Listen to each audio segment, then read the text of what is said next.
Hello, MG. Open sunroof. Pardon? When's the last time anyone said that to you? Please open sunroof.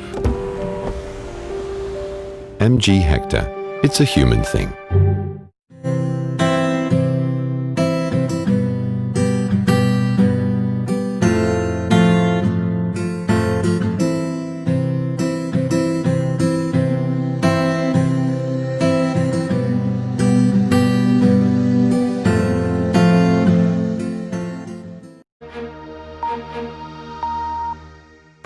BBC दुनिया में आज देखिए corona काल में किस हाल में है भारत के पड़ोसी देश। कल से मरना मुझे आज बेहतर है क्योंकि मेरे बच्चे भूखे मर रहे। भारत के पड़ोसी देश पाकिस्तान, बांग्लादेश, नेपाल में लगातार बढ़ रहे हैं कोरोना के मरीज। लॉकडाउन में ढील ने बढ़ाई मुश्किल, विशेषज्ञों की चेतावनी, जुलाई में बेकाबू हो सकती है महामारी। स्वागत है आपका बीबीसी दुनिया में। मैं आपके साथ पायल भुयन। कवर स्टोरी में भारत के पड़ोसी देशों की होगी बात, लेकिन पहले सुर्खियां। भारत में 24 घंटे में कोरोना संक्रमण के मामलों में रिकॉर्ड बढ़ोतरी। 9,996 नए मामले आए सामने। 2,86,000 के पार हुई संक्रमितों की संख्या। 1,41,000 से ज्यादा लोगों ने दी बीमारी को मात। अमेरिका में कोविड-19 संक्रमण के मामले 20 लाख के पार। एक हफ्ते में 15 लाख लोग हुए बेरोजगार। संयुक्त राष्ट्र ने कहा साल की दूसरी तिमाही में 27% घटेगा अंतर्राष्ट्रीय व्यापार। हमारे बॉर्डर जो पेट्रोल जाते हैं वो 3 से 4 गुना हैं चीन से। पूर्व सेना अध्यक्ष जनरल बिक्रम सिंह ने कहा भारत चीन को दे सकता है मुंह तोड़ जवाब, बशर्ते पीओ के मिले मंजूरी। इनमें से कुछ अहम खबरों की चर्चा आज बीबीसी दुनिया में।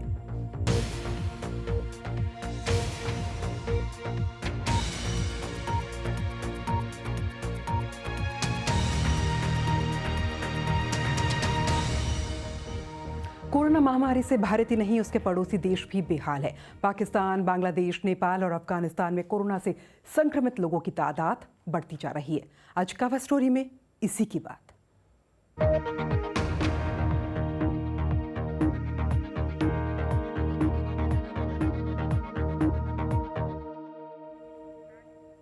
दक्षिण एशिया में कोरोना संक्रमण को लेकर WHO ने जो चेतावनी दी थी वो अब सच होती नजर आ रही है। भारत में जिस तरह संख्या बढ़ रही है वो जल्द ही ब्रिटेन को पीछे छोड़ महामारी के लिहाज से दुनिया में चौथे स्थान पर पहुंच जाएगा। यहां संक्रमितों की संख्या 2,86,000 से ज्यादा हो गई है, तो वहीं पाकिस्तान में करीब 1,20,000 लोग संक्रमित हुए हैं और 2,300 से ज्यादा लोगों की मौत हो चुकी है। बांग्लादेश में 78,000 से ज्यादा लोग कोरोना संक्रमित हुए हैं और 1,000 से ज्यादा की जान जा चुकी है। अफगानिस्तान में करीब 23,000 लोग वायरस से बीमार हो चुके हैं और नेपाल में 4,600 से ज्यादा लोग संक्रमित हो चुके हैं, जबकि श्रीलंका में कोरोना से पीड़ित लोगों की संख्या 1,900 के करीब है। हालांकि भूटान और बर्मा में कोरोना का असर उतना ज्यादा नहीं नजर आता। सबसे पहले बात पाकिस्तान की करते हैं, जहां पंजाब और सिंध प्रांत कोरोना से सबसे ज्यादा प्रभावित हैं। एक अध्ययन के मुताबिक लाहौर में संक्रमण फैलने की दर 5.8% है, जो कि बहुत ज्यादा है। पंजाब सरकार की आलोचना हो रही है कि उसने इस स्टडी के नतीजे पहले जारी क्यों नहीं किए। संक्रमण के मामले बढ़ने के बाद अब सरकार की चुनौतियों को लेकर भी सवाल उठने लगे हैं। देखिए बीबीसी संवाददाता अली काज़मी की ये रिपोर्ट। पाकिस्तान के पंजाब में कोरोना वायरस के लिए रैंडम सैंपलिंग करवाई गई थी। सरकार की ओर से करवाई गई इस स्टडी की रिपोर्ट जब सोशल मीडिया पर लीक हुई तो विवाद उठ खड़ा हुआ। 21,000 सैंपल्स जो हैं वो लाहौर के लिए गए और उन 21,000 सैंपल्स के अंदर जो इन्फेक्टिविटी रेट है वो तकरीबन 5.8% आया। पॉपुलेशन लाहौर की तकरीबन 1 करोड़ और 10 लाख के करीब है। उससे एक बहुत बड़ी तादाद एसिम्प्टोमेटिक कैरियर्स की भी इस वक्त पंजाब में मौजूद होगी, हु शो नो सिम्टम्स। और उसके अंदर लाहौर के अंदर तादाद का अंदाज़ा लगाया गया कि वो तकरीबन 6 लाख और 70,000 के। इस अध्ययन में बिना संक्रमण वाले कोरोना संक्रमितों की अनुमानित संख्या काफ़ी ज़्यादा बताई गई है। ਜਿਹੜੇ ਐਕਸਪਰਟਸ ਜੀ ਉਹਨਾਂ ਨੇ ਕਿਹਾ कि अगर लोग एहतियाती तदाबीर इख्तियार नहीं करेंगे तो उस परसेंटेज ਦੇ अगर लोग नियमों का पालन नहीं करेंगे तो अनुमान सही साबित हो सकते हैं। लोगों का रवैया देखकर खासकर ईद के दौरान ऐसा लगा कि वे चाहते हैं कि ये अनुमान सही साबित हो। तेजी ਦੇ ਨਾਲ ਇਸ ਰਿਪੋर्ट ਨੂੰ सच साबित करना चाह रहे हैं। यहाँ पर ऐसे लोगों की संख्या काफी ज्यादा है जो नियमों का पालन नहीं कर रहे। इसलिए नियम तोड़ने वालों पर कार्रवाई के लिए कानून लाने पर विचार चल रहा है, मगर लोग घर पर बैठने के लिए तैयार नहीं हैं। बाजू ना बाजू बंदे ना बंदा खा के लंघदा है, उत्थे कोरोना नहीं है, खुली हवा च कोरोना आना, कित्थों आना कोरोना। अपने जो घर की हालात देख के वो कहते कि मैं कल से मरना मुझे आज बेहतर है, क्योंकि मेरे बच्चे भूखे मर रहे, तो उससे बेहतर है कि हम अपनी डोंट शटर ना करें, अपना बिजनेस चलाएं। अमीर तबके को देखें नजर ही नहीं आएंगे आपको बाहर, क्यों नहीं आएंगे? उनके पास पैसा वो घर बैठ सकते हैं, लेकिन गरीब कहाँ पे जाएगा? सोशल मीडिया पर लीक हुई रिपोर्ट में लॉकडाउन को 1 और महीने तक बढ़ाने की सिफारिश की गई है, मगर यहाँ पाबंदियों को धीरे धीरे हटाया जा चुका है। Peak probably end June, mid-July में we expect that we would be peaking. However, ये ज़रूर है कि केसेस बढ़ रहे हैं अभी और केसेस बढ़ते रहेंगे। फिलहाल यहाँ पर कोरोना के मरीजों की संख्या पहले लगाए गए अनुमानों की तुलना में कम है, इसलिए प्रशासन ये मान रहा है कि हालात अभी काबू में हैं। बांग्लादेश में वायरस का संक्रमण तेजी से फैल रहा है। सरकार ने इस पर काबू पाने के लिए 2 महीने तक देशव्यापी लॉकडाउन लगाया, लेकिन उसका बहुत फायदा नजर नहीं आया। वहां की जमीनी हकीकत बता रहे हैं ढाका से बीबीसी संवाददाता अकबर हुसैन। बांग्लादेश में हर दिन स्थिति बद से बदतर हो रही है। कोविड-19 के मामले बढ़ रहे हैं। मार्च के आखिर तक संक्रमण की दर कम थी, लेकिन अप्रैल में मामले तेजी से बढ़े। सरकार ने करीब 1000 लोगों की मौत की पुष्टि की है। इनमें कम से कम 22 सीनियर डॉक्टर और 20 पुलिसकर्मी शामिल हैं। बांग्लादेश का स्वास्थ्य विभाग हर रोज 14,000 टेस्ट करा रहा है। विशेषज्ञों का कहना है कि 16 करोड़ से ज्यादा की आबादी वाले देश में ये संख्या पर्याप्त नहीं है। कोविड-19 जैसे लक्षणों से होने वाली अन्य मौतों को लेकर अखबारों और सोशल मीडिया में लगातार रिपोर्ट आ रही हैं। स्वास्थ्य विभाग ने बीते 3 महीने के दौरान 4 लाख टेस्ट कराए हैं। इनमें संक्रमण की दर 20% से ज्यादा रही। बांग्लादेश में ज्यादातर लोग विश्व स्वास्थ्य संगठन की ओर से जारी दिशा निर्देशों पर कम ही ध्यान देते हैं। दुनिया के 20 ऐसे देश जहां कोविड-19 पॉजिटिव केस की संख्या सबसे ज्यादा है, उनमें बांग्लादेश का भी नाम है।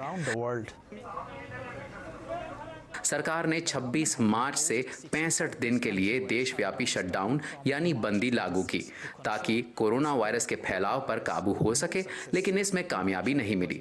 अप्रैल और मई के महीने में संक्रमण की दर बढ़ती रही। स्वास्थ्य विशेषज्ञों की चेतावनी के बावजूद 1 हफ्ते पहले शटडाउन हटा लिया गया। कई लोगों को अस्पतालों में इलाज नहीं मिल पा रहा है, क्योंकि वहां पर्याप्त संख्या में बेड नहीं है। बांग्लादेश में कोविड-19 संक्रमण पर रोक लगाने के लिए सरकार ने राजधानी और दूसरे क्षेत्रों में इलाके के मुताबिक लॉकडाउन लगाने की योजना तैयार की है। स्वास्थ्य विशेषज्ञों की राय है कि अभी संक्रमण का चरम आना बाकी है। यह आशंका जाहिर की जा रही है कि बांग्लादेश में जुलाई के दूसरे हफ्ते में कोविड-19 के सबसे ज्यादा मामले होंगे। तो वहीं नेपाल का हाल भी जुदा नहीं है। नेपाल ने 80 दिन के लॉकडाउन के बाद उसमें ढील देने का फैसला लिया। वहाँ 4,500 से ज़्यादा कोरोना के मरीज हैं। जिन इलाकों में संक्रमण के मामले कम हैं, वहाँ सरकार ने खेती, कंस्ट्रक्शन और बाजार को खोलने की इजाज़त दे दी है। नेपाल के ताज़ा हालात की जानकारी दे रहे हैं स्थानीय पत्रकार सुरेंद्र फोयाल।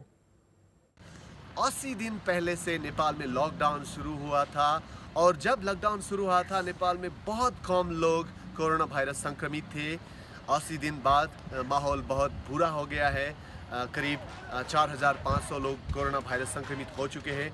15 का मौत हो चुका है और ना जाने कितने लोग संक्रमित हो चुके होंगे, मगर किसी को पता नहीं है। लोग कह रहे हैं कि काफ़ी टेस्ट नहीं हो पा रहा है, PCR टेस्ट नहीं हो पा रहा है।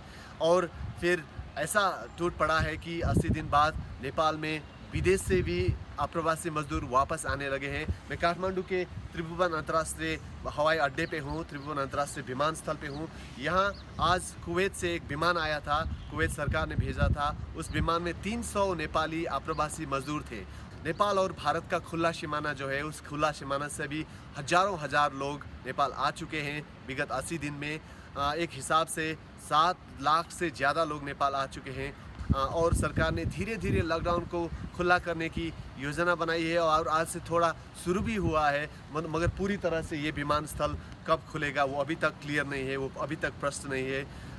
जितना विरोध बढ़ रहा है देश में उससे सरकार में उन विरोधों में सरकार की आलोचना हो रही है, मगर केपी ओली और उनके सरकार के मंत्री कहते हैं कि वो अपनी तरफ से प्रयास कर रहे हैं। फिर भी खर्चा पारदर्शी ना होने की प्रश्न खड़ा हो गया है और लोग ने सवाल उठाने शुरू कर दी है। इसी के साथ वक्त एक छोटे से ब्रेक के बाद जानिए कोरोना काल में अमेरिका की बढ़ती चुनौतियां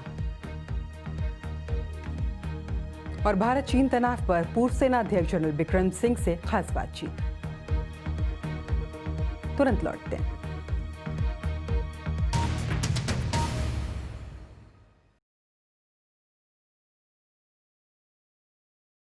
Hello, MG. Open sunroof. Pardon? When's the last time anyone said that to you? Please open sunroof. MG Hector. It's a human thing. ये है मेरा हार्वेस्ट गोल्ड का ब्रेड पैकेट जो आता है एक इनोवेटिव पैकेजिंग में विद डबल हीट सील जो बनाए पैक को टैंपर प्रूफ और नई क्लिप सील जिससे आप करें ब्रेड को रीपैक आफ्टर यूज। सील नहीं, ब्रेड वही।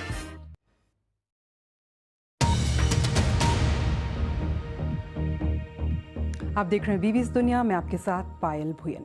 दुनिया भर में कोरोना वायरस से संक्रमण के मामले लगातार बढ़ रहे हैं और साथ ही बढ़ रही है मरने वालों की संख्या भी। जॉन्स हॉपकिंस यूनिवर्सिटी के मुताबिक दुनिया भर में वायरस से संक्रमण के 74 लाख से ज़्यादा मामले हो गए हैं और मरने वालों की संख्या 4 लाख से ज़्यादा हो गई है। अमेरिका वायरस से सबसे ज़्यादा प्रभावित देश है और यहाँ संक्रमित मरीजों की संख्या 20 लाख के पार और मरने वालों की संख्या 1,10,000 से ज़्यादा हो चुकी है। सबसे ज़्यादा मौत हुई है न्यूयॉर्क में, जहाँ 30,000 से ज़्यादा लोगों की जान जा चुकी है।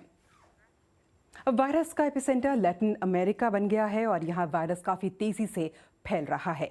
इसी के साथ आपको बताया कि अमेरिका के बाद नंबर आता है ब्राज़ील का, जहां वायरस की वजह से काफ़ी तबाही हुई है। लगभग 8.25 लाख लोग संक्रमित हैं और आधिकारिक आंकड़ों के मुताबिक करीब 40,000 से ज़्यादा लोगों की मौत हो चुकी है। ब्राज़ील के बाद वायरस से सबसे ज़्यादा प्रभावित देशों में आता है रूस। यहाँ संक्रमितों की संख्या 5 लाख के पार हो गई है और 6,000 लोगों को अपनी जान गंवानी पड़ी है। और इन सब के बीच एक अच्छी खबर ये कि 20 दिनों में न्यूजीलैंड में एक भी नया केस सामने नहीं आया है और वहां करीब सारे प्रतिबंधों को हटा लिया गया है। बात अब भारत की। भारत और चीन की वास्तविक नियंत्रण रेखा यानी कि लाइन ऑफ एक्चुअल कंट्रोल पर चीन की कार्रवाई के जवाब में भारतीय सेना वैसी ही जवाबी कार्रवाई नहीं कर सकती। इसके लिए सेना को सरकार से इजाज़त लेने की ज़रूरत होती है। ऐसा कहना है भारत के पूर्व सेना प्रमुख जनरल बिक्रम सिंह का। बीबीसी संवाददाता जुगल पुरोहित से खास बातचीत में उन्होंने नेपाल के साथ विवाद से लेकर लद्दाख में भारत और चीन की सेना के बीच तनाव के बारे में अपनी राय रखी। हमने सबसे पहले उनसे जाना कि चीन से तनाव के माहौल में भारत के पास क्या विकल्प है। हमारे बॉर्डर जो पेट्रोल जाते हैं वो 3 से 4 गुना है चीन से, लेकिन क्या है चीन इसे रिपोर्ट नहीं करता है। हमारे यहाँ पे क्या है, हम एक खुली डेमोक्रेसी हैं और जो मीडिया को पता चल जाता है तो बात ऊपर आ जाती है। लेकिन मैं आपको इतना बता दूं कि हमारे पेट्रोल भी चीन के अंदर जा रहे हैं। जो डिस्प्यूटेड एरिया है वहां पे हमारे जवान जाते हैं, हमारे पेट्रोल जाते हैं। जब फेस ऑफ हो जाता है तो वो जो दिए हुए जो मूल सिद्धांत हैं, जो स्टैंडर्ड ऑपरेटिंग प्रोसीजर्स हैं। श्याम सरन जो कि पहले भारत के जो फॉरेन सेक्रेटरी हुआ करते थे, उन्होंने एक बयान दिया। वो कहते हैं कि ये इंडिया की इनएबिलिटी और अनविलिंगनेस है कि वो मिलिट्री ऑफेंसिव करे, चीन ने जो चीजें हासिल की है उसको रिवर्स करने के लिए। देखिए, इसमें हमें ये देखना है कि हम चाहते क्या हैं, एंड स्टेट हम क्या ढूंढ रहे हैं। अगर तो हम जंग में जाना चाहते हैं फिर ऐसी कार्रवाइयां जो हैं वो ठीक हैं, लेकिन जब हमें पता है कि हम इसको एमिकेबली, पीसफुली, डिप्लोमेटिक रिजॉल्व करना चाहते हैं तो टिट फॉर टैट करने की जरूरत नहीं है। हाँ, लेकिन अगर हुक्म मिलता है सेना को तो नेचुरली फिर सेना जो है उसमें एक ऑप्शन आ जाता है जो मैंने बताया आपको, टिट फॉर टैट का, जिसके अंदर कि जैसे वो एक इलाके में आए हैं हम दूसरे इलाके में घुस जाएं। आप जो ये समझा रहे हैं वो ये है कि पाकिस्तान के साथ एक अलग रणनीति है, चीन के साथ अलग रणनीति है, और चीन के साथ टिट फॉर टैट वाली रणनीति सेना अपने लेवल पे तय करके उसको नहीं अमल कर सकती है? देखिए, ऐसे है कि कोई भी ऐसा ऑपरेशन जो हम करते हैं, अगर वो स्नोबॉल कर सकता है एक सीरियस कॉन्फ्लिक्ट के अंदर, तो यकीनन जो है वो जो मिनिस्ट्री ऑफ एक्सटर्नल अफेयर्स है, पीएमओ, उसमें आ जाएगा। तो ऐसी कार्रवाई जब की जाएगी, फॉर एग्जांपल कुछ बहुत सारे इलाके हैं जहां पे हम टिट फॉर टैट कर सकते हैं। चीन के साथ में ऐसी कार्रवाई जो है वो एक टॉप लेवल के ऊपर की जाएगी। अगर पीएमओ नहीं तो डेफिनेटली रक्षा मंत्री जी क्लियर करेंगे और तब ऐसी कार्रवाई की जाएगी। जो ये लिपुलेख वाली जो एक कंट्रोवर्सी खड़ी हुई है, उससे आप क्या मानते हैं कि क्या भारत और नेपाल के रिश्तों में पर कैसा असर पड़ेगा? एक फॉर्मर चीफ होने के नाते और जो हमारे पास नेपाल के इस वक्त 32,000 के करीब जो उनके सोल्जर्स हैं, उनकी जो है सेंटिमेंट्स को उनको ऑनर करते हुए मैं इसके ऊपर टिप्पणी नहीं करना चाहूंगा। मैं चाहूंगा कि ये रिजॉल्व हो जाएगा। देखिए, ये डिप्लोमेटिक और पॉलिटिकल लेवल के ऊपर ये रिजॉल्व हो जाएगा। और इस बीच भारतीय विदेश मंत्रालय ने कहा है कि भारत और चीन पूर्वी लद्दाख में जारी विवाद को जल्द से जल्द सैन्य और कूटनीति बातचीत से हल कर लेंगे। इसके साथ वक्त एक छोटे से ब्रेक के बाद जानिए कोरोना के बीच कश्मीर के किसानों की क्या है चुनौतियां। तो मिलते हैं एक ब्रेक के बाद।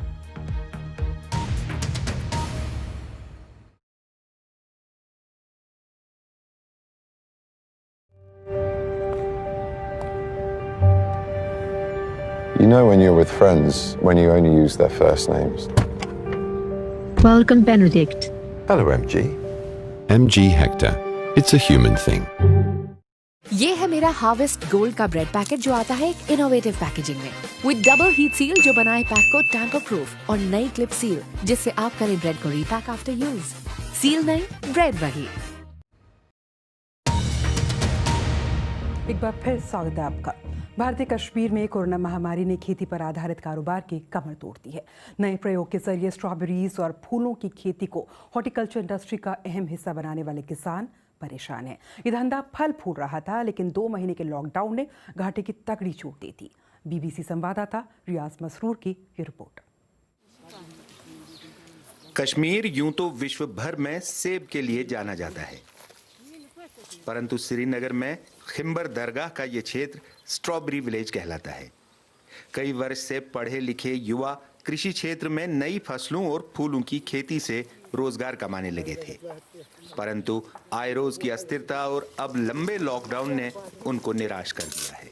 लास्ट ईयर के हिसाब से देखें तो इस साल फसल अच्छी हुई, लेकिन लॉकडाउन की वजह से इसमें मार्केटिंग में प्रॉब्लम हो गई। फसल तो पककर तैयार भी हो गई, लेकिन न बाजार हैं और न ग्राहक। यही हाल कश्मीर में फूलों के व्यापार का है। फ्लावर का काम था, फूलों का काम था ना, ये समझो कच्चा है। सब्जी की जिस तरह सब्जी होता है, इस साल से तकरीबन 13-14 लाख का नुकसान हो गया। ये उद्योग भी फल फूल रहा था कि घाटी में अस्थिरता, हिंसा, मारामारी, कर्फ्यू और हड़तालों की श्रृंखला शुरू हो गई। लॉकडाउन के कारण पहले से बीमार ये उद्योग अब युवा पीढ़ी के लिए आकर्षित नहीं रहा। तो अब हम गुजारिश करते हैं फ्लावर कल्चर से, गवर्नमेंट से, एग्रीकल्चर से कि अगर वो हमें इंडस्ट्री में कोई नौकरी नहीं दे रहे, कोई जॉब नहीं दे रहा, अब अगर हम अपना जॉब करना चाहते तो हमें कम से कम इसमें कोई मदद होना चाहिए। पिछले 1 वर्ष में कश्मीर में बेरोजगारी का दर 15% से बढ़कर 22% हो गया है। यही कारण है कि युवा अब कृषि क्षेत्र में नए प्रयोग से आशा रखते थे। एक ऐसे वक्त जब कश्मीर में फूलों की काश्त एक बाकायदा इंडस्ट्री बन रही थी, लॉकडाउन की वजह से तरक्की की ये रफ्तार बहुत कम हो गई है। रियाज मसरूर, बीबीसी न्यूज़, श्रीनगर। जिंदगी जद्दोजहद यहाँ भी है तो वहाँ भी। और सोशल डिस्टेंसिंग के दौर में कॉन्सर्ट का आनंद कैसे लिया जाए, ये बता रहा है यूक्रेन का ग्रीन ग्रे रॉक बैंड्स। इसे दुनिया का पहला वर्टिकल रॉक कॉन्सर्ट भी कहा जा रहा है, जहाँ पर ये बैंड एक छोटी बिल्डिंग की छत पर परफॉर्म कर रहा है और आसपास की तमाम बड़ी इमारतों से लोग कॉन्सर्ट देख रहे हैं। कार्यक्रम से जुड़े किसी भी टॉपिक पर आप मुझे ट्वीट कर सकते हैं। मेरा ट्विटर हैंडल है @पायल भुयन।